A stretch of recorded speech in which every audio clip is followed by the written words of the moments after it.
दर्शकों तक पहुंचाने के लिए आगे बढ़ेंगे। खबर अब पाकिस्तान से जुड़ी हुई है। भारत की तारीफ पाकिस्तान पचा नहीं पा रहा है। भारत के पक्ष में बोलने वाले यूट्यूबर्स गायब हो रहे हैं। बड़ी चौंकाने वाली ये खबर है। पाकिस्तान में कई यूट्यूबर्स ऐसे हैं जो लापता हो गए हैं। फेमस यूट्यूबर्स सना अमजद और शोएब जिनके लापता होने की खबर है। पिछले कुछ दिन से लगातार उनके यूट्यूब अकाउंट पर कोई वीडियो पोस्ट नहीं हुआ। साथ ही कई पोस्ट ऐसे भी हैं जो वीडियोस हटा दिए गए। पाकिस्तान में खुलकर बोलने वालों को ये सजा मिल रही है। पाकिस्तान को आईना दिखाने वाले यूट्यूबर्स अब लापता हो गए हैं।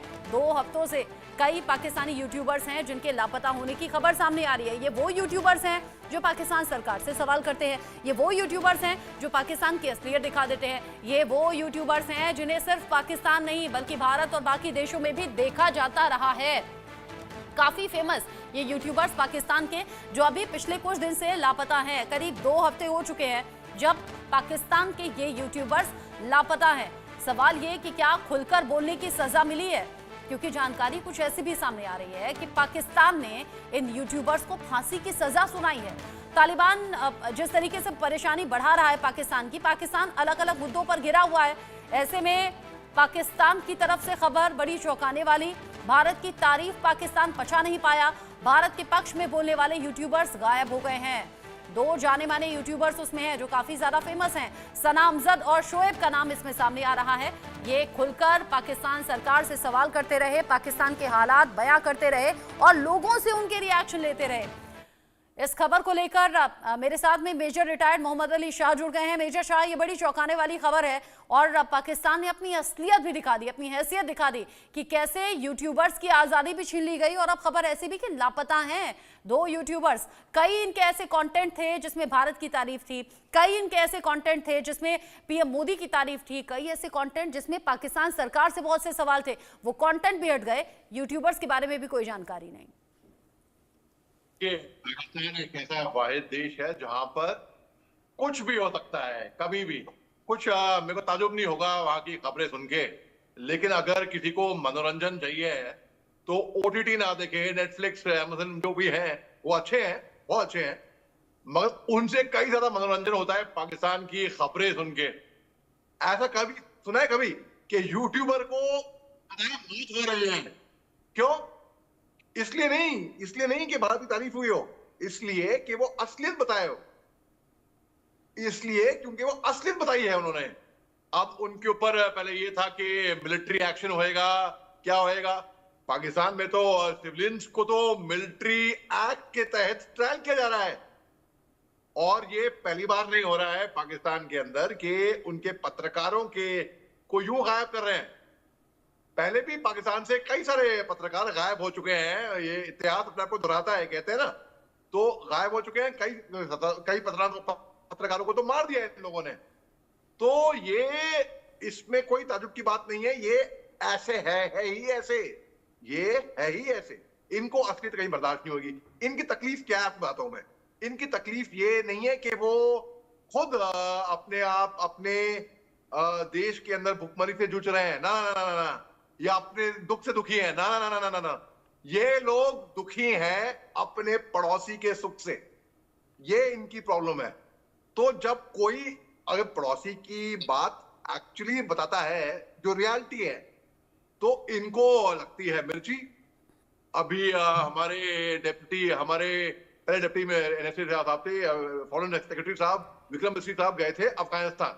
वहां पे तालिबान से मिले क्योंकि हमारे इन्वेस्टमेंट्स हैं अफगानिस्तान में। हालांकि हमें तालिबान को मान्यता नहीं दी होगी, इनको पाकिस्तान को लग गई मिर्ची, पाकिस्तान को लग गई मिर्ची। पाकिस्तान के जर्नलिस्ट हैं तो जी आपके साथ हमारे साथ आए हुए हैं, पता क्या क्या अनाप शनाप कुछ ही बोल देते हैं वो। तो और जो रियल के हैं, जो हकीकत की न्यूज दिखाएंगे, उनको सजाएं बहुत नहीं जाएगी। यानी सच बोलने की सजा है, ये सच बोलने की सजा मिली है। और अब जिस तरीके से खबरें हैं बड़ी चौंकाने वाली हैं। मेजर शाह आप रहिएगा। इस बीच पाकिस्तान ने यह असलियत भी दिखा दी है यूट्यूबर्स को गायब करवाकर। 15 दिन से दोनों यूट्यूबर्स का और कई और ऐसे यूट्यूबर्स हैं जिनके बारे में कोई जानकारी मिल नहीं पा रही। कई ऐसा कंटेंट भी है जो इनके अकाउंट से हटा दिया गया। वहीं दूसरी तरफ तालिबान ने दुनिया को पाकिस्तान की हैसियत दिखा दी है। तालिबान ने साबित कर दिया है कि पाकिस्तान केवल डींगे हाँक सकता है, उससे ज्यादा उसके बस का कुछ है नहीं। तालिबान इस वक्त पाकिस्तान के सिर पर नाच रहा है, लेकिन उसको जवाब देने की बजाय पाकिस्तान उसको अपना भाई बता रहा है। इतना ही नहीं, पाकिस्तान के आर्मी चीफ ने तो यहां तक कह दिया कि तालिबान उनकी नहीं सुनता, पाकिस्तान तालिबान के सामने सरेंडर कर रहा है और बात हिंदुस्तान से टकराने की करता है। रिपोर्ट देखिए।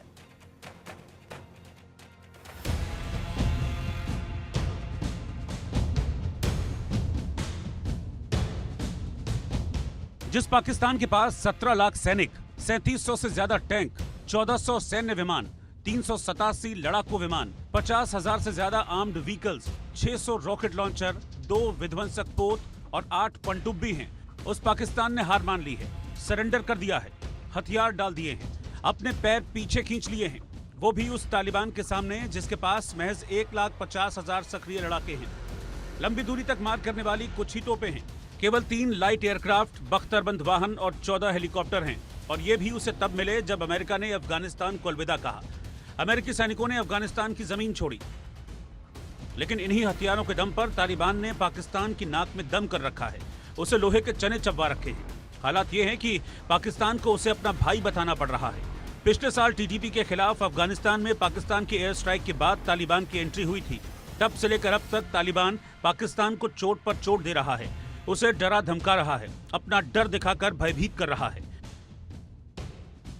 यही वजह है कि पाकिस्तान टीटीपी के खिलाफ तो खुलकर बोल रहा है, लेकिन तालिबान के खिलाफ उसके मुंह से एक शब्द नहीं निकल रहा। ये हैं खैबर पख्तूनख्वा के मुख्यमंत्री अली अमीन गंडापुर। इन्होंने पाकिस्तान के आर्मी चीफ असीम मुनीर से मांग की थी कि वो अफगान तालिबान से बात कर सुलह कर लें। इसके जवाब में मुनीर ने जो कहा उसे सुनकर हर कोई दंग रह गया।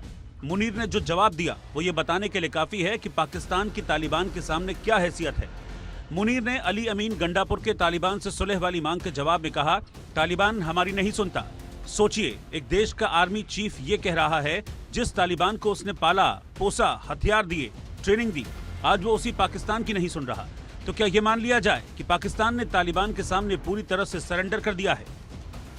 एक इंटरव्यू के दौरान पाकिस्तान के army chief general Asim Munir ने यह माना कि तालिबान के ऊपर उनका कोई कंट्रोल नहीं है। ये तो उनको बहुत साल पहले ही पता होना चाहिए था। अलेक्जेंडर द ग्रेट यानी सिकंदर ने भी यह समझ लिया था कि अफगानिस्तान के जो लड़ाके हैं, अफगानिस्तान के जो कबीले हैं, उनको वह कभी नहीं हरा पाएंगे। जब सिकंदर अफगानिस्तान को क्रॉस करके भारत की तरफ बढ़ रहे थे तो उन्हें वहाँ हर कबीले को टैक्स यानी टोल टैक्स देना पड़ा था, तभी वह भारत की तरफ कूच कर पाए थे। इसी तरह से अंग्रेजों ने, बाद में रूस के लोगों ने और लास्ट में अमेरिका ने भी ये रियलाइज़ किया कि तालिबान को हराना टेढ़ी खीर है। मुनीर की बातों में उनकी बेबसी साफ झलकती है। मुनीर टीटीपी का सिर कुचलने की बात तो करते हैं, लेकिन तालिबान को लेकर उनकी जुबान सिल जाती है, तालिबान को लेकर उनका रुख नरम पड़ जाता है। मुनीर ने अपने पेशावर दौरे के दौरान नेताओं के साथ बातचीत में कहा, अफगानिस्तान एक भाईचारा वाला पड़ोसी और इस्लामी देश है जिसके साथ पाकिस्तान हमेशा बेहतर संबंध चाहता है। अफगानिस्तान के साथ एकमात्र मतभेद वहां फितना अल ख्वारिज की मौजूदगी है और सीमा पार से पाकिस्तान में आतंकवाद का प्रसार। पाकिस्तान और अफगानिस्तान के बीच सीमा पर लगातार झड़पों के कारण रिश्ते तनावपूर्ण हो गए हैं। पाकिस्तान लगातार अफगानिस्तान से मांग करता रहा है वो टीटीपी के खिलाफ कार्रवाई करे, क्योंकि वो अफगानिस्तान की धरती का इस्तेमाल पाकिस्तान में हमले के लिए कर रहा है। लेकिन अफगानिस्तान न सिर्फ इन आरोपों से इनकार करता है, बल्कि उसने तो पाकिस्तान को ये चेतावनी दे रखी है कि अगर उसने अफगानिस्तान में टीटीपी पर हमले किए तो तालिबान उसकी मदद के लिए आगे आएगा। ऐसे में सवाल उठता है कि सैन्य शक्ति के मामले में जो पाकिस्तान दुनिया में 12वें नंबर पर है, वो तालिबान का मुकाबला क्यों नहीं कर पा रहा?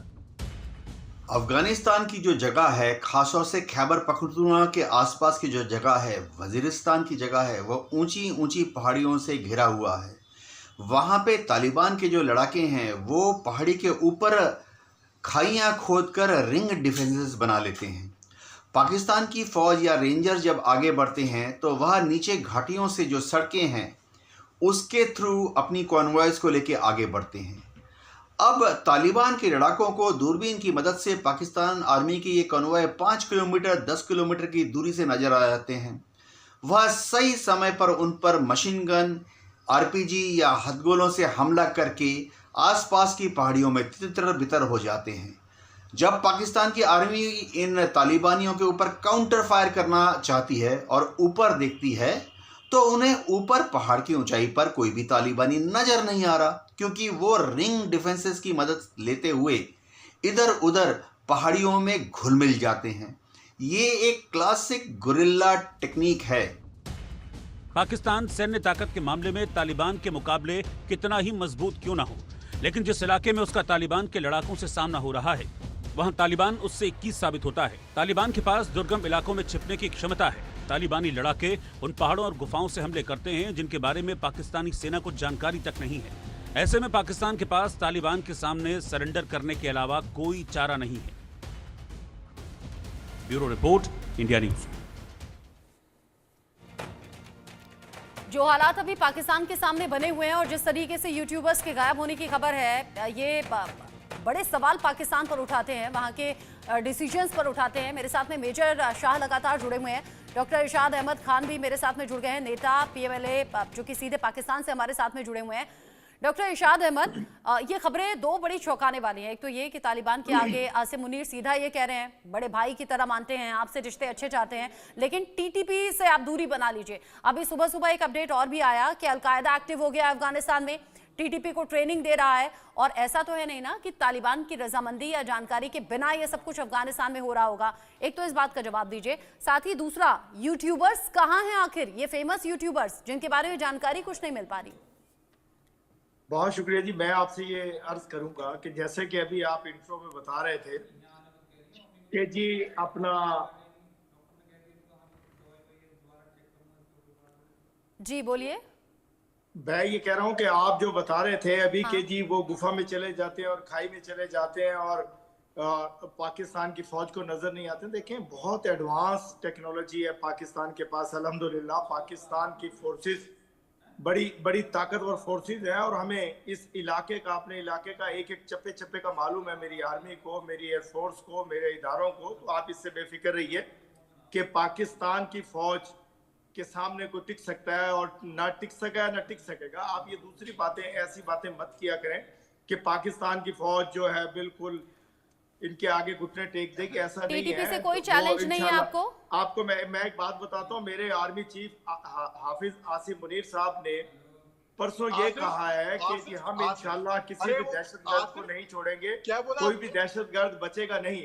आप उल्टा दिखा रहे हैं। देखें, जो कुछ होता है, जो कुछ, क्या टीटीपी से कोई चैलेंज नहीं है? इरशाद जी, मुझे बात करने दीजिए। इरशाद जी, नाम ही गलत ले लिया। मेरा ख्याल से प्रोग्राम का मजा नहीं आएगा। जब मैंने आपको सुना, आप मुझे सुनिए, पहले सुनिए फिर जवाब दीजिए। मैं ये कह रहा हूँ इरशाद अहमद जी, इरशाद अहमद जी, हाँ मैं बता देती हूँ। इरशाद अहमद जी, दरअसल मेजर शाह आपको ये कह रहे हैं, आपने आसिम मुनीर की जगह आसिफ मुनीर बोल दिया है। वो ये कह रहे हैं कि सेना चीफ का नाम आपने गलत बोला। मैंने हाफिज आसिम मुनीर कहा, आपके कान में कोई प्रॉब्लम है? और दूसरी ये है कि आप सुन लीजिएगा, रिवर्स करके। अच्छा चले, चुप करके बैठ गया। अगर आप प्रोग्राम करना चाहते हैं मेरे साथ तो आप चुप करके सुनिए। चले, पहले शोर कर लीजिए। आप पहले शोर कर लीजिए, फिर मैं बात कर लूंगा। चले आप ढोल बजाइए। अच्छा इरशाद अहमद जी, ठीक है, आप कैप पहन करके। हमारे यहाँ शादियों में ढोल वाले ऐसे ठीक है, आते हैं, ठीक है, ठीक है, ठीक है, आप जरा मुझे बात करने दीजिए। ठीक है। इरशाद अहमद जी, इरशाद अहमद जी, मुझे बताइए कि क्या टीटीपी से कोई चैलेंज नहीं है अभी? मैं बड़ा एहतराम करता हूँ सबका, जब जो पैनलिस्ट होते हैं, और बड़े आराम से बोलना चाहिए हम लोगों को। अगर मेरे से कोई गलती होगी तो जरूर आर्गुमेंट कीजिए, जब गलती ना हो तो शोर मत कीजिए। मैं ये कह रहा हूँ कि टीटीपी के आगे घुटने टेकेंगे ना, दुनिया की किसी भी ताकत के आगे हम घुटने, हम अपने रब के आगे घुटने टेकते हैं, हम अपने रब के आगे सजदा करते हैं। इसके अलावा कोई ताकत नहीं कि जो मेरी फोर्सेस को और पाकिस्तान को और पाकिस्तानियों को अपने आगे झुका सके। एक बात ये। दूसरी बात, आपने प्रोपेगेंडा शुरू किया हुआ है 2 दिन से कि जी यूट्यूबर्स गायब हो गए। आप देखिए कि पाकिस्तान के मीडिया में, पाकिस्तान के न्यूज़पेपर्स में कोई खबर नहीं है। लेकिन चूंकि आपने पाकिस्तान को बदनाम करने का ठेका लिया हुआ है कि जी कभी यूट्यूबर्स के नाम से, कभी आप टीटीपी के नाम से, कभी आप तालिबान के नाम से, आप पाकिस्तान के खिलाफ प्रोपेगेंडा करते रहिए, लेकिन इससे हमें फर्क पड़ने वाला नहीं है, क्योंकि हम एक अजीम ताकत है, हम एक अजीम पाकिस्तान है, हम एक अजीम पाकिस्तानी है। और दूसरी बात यह है कि धीरे धीरे देखिए, आप तो हमेशा, जब इमरान खान ने बलवा बोला था हमारे मुल्क में, इमरान खान की पार्टी ने, आप कहते थे बस पाकिस्तान 3 दिन का रह गया। कहाँ गया इमरान खान, कहाँ गए आपके लोग, कहाँ गए वो बल्ले वाले? तो ये बात है, हमें मालूम होता है, हम अपने लोगों को मारते नहीं हैं, उनको समझाते हैं। आप कोशिश ये कर रहे हैं कि खित्ते की ऐसे बदअमनी हो जाए, ऐसे कुछ हो जाए पाकिस्तान के साथ, ऐसे कुछ खित्ते में हो जाए कि तबाही बिछ जाए, फलस्तीन बना दें आप पाकिस्तान को। आपकी ख्वाहिश आपके दिल में रहे, आप इसको आराम से रहिए, आप अच्छा अच्छा बोलें, अच्छा अच्छा कीजिए, और अच्छा अच्छा जब करेंगे, चलिए अच्छा अच्छा बोल के मुझे ये बता दीजिए इरशाद जी, अच्छा अच्छा बोल के मुझे ये बता दीजिए कि वो पाकिस्तानी यूट्यूबर्स कहाँ हैं? मैं तो आपसे कह रहा हूँ कि ऐसा कोई अंधा कानून नहीं है पाकिस्तान में कि किसी को अगवा कर लिया जाए और किसी को फांसी, जैसे कि आपके चैनल्स पे रात में सुन रहा था कि जी उनको हैंग कर दिया गया, उनको फांसी दे दी गई, क्योंकि लापता हैं, कोई जानकारी नहीं, और उनके अकाउंट से, जानते हैं इरशाद अहमद जी, उनके अकाउंट से वो कंटेंट डिलीट हो गया जिसमें भारत की तारीफ पाकिस्तान में हो रही थी, जिसमें पीएम मोदी की तारीफ पाकिस्तान में हो रही थी, जिसमें पाकिस्तान सरकार से सवाल पूछे जा रहे थे, वो कंटेंट हट गए हैं। ये तो बड़ी हैरानी की बात है। मैं आपको एक बात बताऊं, हो सकता है सीमा हैदर, जैसे कि आप कहते थे हमारी है, उसी की तरह कुछ दिन बाद ये आपके पास से नमूदार हो जाए दोनों यूट्यूबर्स। तो हमने कब बोला सीमा हैदर हमारी? कुछ तो ख्याल कीजिए। जो सीमा हैदर तो पाकिस्तान की है, भारत में रह रही है। मेरी बात सुनिए, जब भी कोई गलत बोलता है, जब भी कोई अपने इदारों के खिलाफ बोलता है, जब भी कोई अपने मुल्क के खिलाफ बोलता है, हो सकता है कि वो खुद से छुप गए हो सकता है वो खुद से गायब हो गए, हो सकता है उन्होंने शादी कर ली हो दोनों ने। तो ऐसी बात मत करें कि जी मेरे इदारों ने, मेरे इदारे उठाते हैं तो उनको सबक सिखाते हैं। मेरे इदारे छुप करके नहीं उठाते, मेरे इदारे उठाते हैं, सामने से उठाते हैं। ऐसा नहीं है, हम मजबूर नहीं है। आपके लॉजिक पर मुझे बड़ी हंसी आ रही है, मैं क्या करूं? मजबूर नहीं है, आप हंसिए। आपकी बातों पर बड़ी हंसी आ रही है। आप कह रहे हैं यूट्यूबर्स गायब हो गए, आपस में शादी कर ली होगी, छुपकर शादी करने की क्या जरूरत है? और 2 लोग अगर गायब होंगे, 2 से ज्यादा हुए ना गायब, फेमस यूट्यूबर्स गायब हो गए हैं जिनमें 2 ज्यादा फेमस हैं, अब वो सबने ही आपस में शादी कर ली होगी क्या? नहीं, ना वो फेमस है, ना वो ऐसा कुछ है कि वो, अगर शादी करते तो शादी का कंटेंट भी डाल देते ना। यूट्यूबर्स हैं, शादी भी यूट्यूब पर करते, वो कंटेंट वो भी डालते, और भारत की तारीफ वाला कंटेंट तो बिल्कुल नहीं हटाते। मैं ये कह रहा हूँ कि हो सकता है जिस चीज से उन्हें इतनी ज्यादा पब्लिसिटी मिली, भारत की तारीफ वाला कंटेंट, वो क्यों हटाएंगे? करेक्ट। मैं ये कह रहा हूँ कि देखिए, ऐसा कुछ नहीं है जैसा आप शोर डाल रहे हैं। हमें जानते भी नहीं है यूट्यूबर्स हैं कौन, इनका कोई आता पता हो, इनकी मालूमात हो। मतलब आपने एक शोर डाला हुआ है, डालते रहिए, हमें कुछ मालूम नहीं, हमें कुछ होने वाला नहीं, हमें कोई प्रॉब्लम नहीं है आप लोगों के। हाँ। आप बोलिए, आप प्रोपेगेंडा कीजिए, आपका काम है। अच्छा, मैं काम करूंगी, गेस्ट टीम से बोलती हूँ, मैं गेस्ट टीम से बोलती हूँ, पर्सनली आपको उन यूट्यूबर्स के कुछ लिंक वो फॉरवर्ड कर देंगे। आप जो कुछ करना चाहते हैं आप कीजिए। आपके इस प्रोपेगेंडे से पाकिस्तान, आपको ये प्रोपेगेंडा लगता है। मेजर शाह आपको रिवर्ट करना चाहते हैं, मेजर शाह आपको रिवर्ट करना चाहते हैं, और मैं गेस्ट टीम से कहूंगी वो पर्सनली इन यूट्यूबर्स के कुछ लिंक्स आपको फॉरवर्ड करें, ताकि आप जान पाएं ये कौन कौन से यूट्यूबर्स हैं। मेजर शाह, पाकिस्तान में इन्हें कोई नहीं जानता, ना इनका नाम है, ना इनका काम है। गजब की बात कर रहे हैं आप। पाकिस्तान के लोगों के बीच में रहते हैं, हो सकता है आपने आंखें मूंद ली हो, फिर आप कहेंगे कि मैं शांति से बात नहीं करती। पाकिस्तान के लोगों के बीच में मौजूद रहते हैं, मिलियंस लोग इन्हें देखते हैं। आप क्या बात कर रहे हैं? आप जानबूझकर या तो अनदेखा कर सकते हैं। जानता, मिलियंस जानते हो मुझे। मैं ये कहता हूँ कि ऐसा कुछ नहीं है, जो आप चाह रहे हैं वो कुछ होने वाला नहीं, ना टीटीपी की तरफ से, ना तालिबान की तरफ से, ना आपके ये जो यूट्यूबर्स का हम तो ये चाहते हैं आपके मुल्क में अमन शांति हो, कुछ नहीं हो पा रही है, बेफिक्र रहिए। हम तो ये चाहते हैं कि वहाँ की आवाम बेमौत ना मारी जाए, लेकिन नहीं हो पा रहा है ऐसा। बड़े अफसोस की बात होती है पाकिस्तान में जब इस तरह की खबरें निकलकर सामने आती हैं। मेजर शाह, मैं जरूर चाहती थी आप रिवर्ट करें, लेकिन 10 सेकंड में दे रही हूँ। मेजर शाह 20 सेकंड में बोल लीजिए प्लीज, टाइम कम है। पाकिस्तान की खबरें भाई चुप रहिए, मैं आपको रचना जी, हमारे देश की एक बहुत रिस्पेक्टेड और सीनियर और रिलायबल जिम्मेदार एंकर है, ठीक है, तो आप प्रोपेगेंडा की जो बात कर रहे हैं ना, तो मैं प्रोपेगेंडा की बात कर रहा हूं। सुन तो लीजिए यार साहब, सुन तो लीजिए साहब। आपने एक तो आपने कबूल नहीं किया, आपने कहा आसिफ, फिर वो जनरल आसिम मुनीर है, हम हिंदुस्तान में आप मेरे आर्मी चीफ है, मैं उनको मोहब्बत से जो भी मर्जी बोले चले, आप पे प्रोपेगेंडा मेरे आसिम मुनीर है, मेरे जनरल है, मेरे हाफिज है, मैं उनको प्यार से जिस नाम से मर्जी बुलाऊं। चले आप इसको छोड़िए, अब आगे चलिए यूट्यूबर्स की तरफ आइए। देखे कैप अच्छी लग रही है आपको? ठीक है इरशाद अहमद जी, मेजर शाह, आप दोनों का ही मैं शुक्रिया करती हूँ। मेरे पास वक्त की कमी है और भी कुछ बड़ी खबरें हैं, आप दोनों का शुक्रिया इंडिया न्यूज के साथ जुड़ने के लिए। अगली जो खबर है वो